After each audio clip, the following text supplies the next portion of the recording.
السلام علیکم ورحمۃ اللہ وبرکاتہ۔ الحمدللہ والصلاۃ والسلام علی رسول اللہ۔ یقین کیجئے توبہ کی عادت انسان کی نجات کے لیے کافی ہے۔ اگر انسان یہ سمجھے کہ وہ گناہ نہیں کرے گا تو وہ غلط سمجھتا ہے، کیونکہ دنیا میں رہتے ہوئے چاہتے نہ چاہتے بہت سی خطائیں اسے سرزد ہو جاتی ہیں۔ نبی کریم صلی اللہ علیہ وسلم فرماتے ہیں کہ جب بندہ گناہ کرتا ہے، اللہ کی بارگاہ میں حاضری دیتا ہے اور کہتا ہے اللہ مجھ سے غلطی ہوئی، خطا ہوئی، تو مجھے معاف کر دے کیونکہ تو معاف کرنے والا ہے، تو اللہ فرماتے ہیں کہ دیکھ، فرشتوں سے مخاطب ہو کے فرماتے ہیں کہ دیکھ میرے بندہ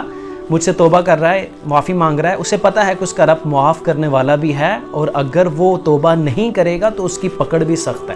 تو تم گواہ بنو میں نے اس کو معاف کر دیا۔ اور پھر کچھ عرصے بعد دوبارہ اس سے غلطی ہوتی ہے، اللہ کی بارگاہ میں حاضر ہوتا ہے اور اللہ سے اپنا اعتراف کرتا ہے اپنے گناہ کا، اور کہتا ہے اللہ مجھ سے غلطی اور خطا ہوئی، مجھ سے گناہ سرزد ہوا، تو معاف کرنے والا ہے، تو معاف کر دے۔ تو اللہ پھر فرماتے ہیں کہ دیکھ میرا بندہ غلطی کر کے میری بارگاہ میں آ کے مجھ سے معافی مانگتا ہے، کیونکہ وہ جانتا ہے کہ اس کا پروردگار معاف کرنے والا ہے اور پکڑ والا ہے۔ تیسری دفعہ پھر سے ایسا ہوتا ہے، چوتھی دفعہ پھر سے جب وہ غلطی کا ارتکاب کرتا ہے، اللہ کی بارگاہ میں ہوتا ہے، تو اللہ فرماتے ہیں کہ تیری یہ عادت جو ہے وہ اتنی کمال کی ہے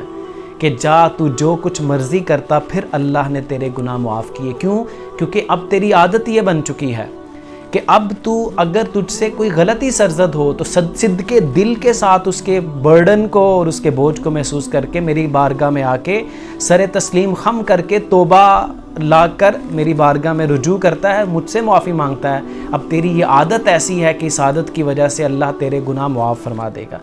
تو اس طرح توبہ کی عادت اپنانا، اس کا یہ مطلب نہیں ہے کہ انسان جو ہے وہ جان بوجھ کر گناہ کرتا رہے، لیکن اگر اس سے غلطی سرزد ہو جائے، پہلے تو وہ نیت کرے کہ میں نے گناہ سے بچنا ہے، اگر ہو جائے تو توبہ کو اپنا لے، یہ اس کے نجات کے لیے کافی ہے۔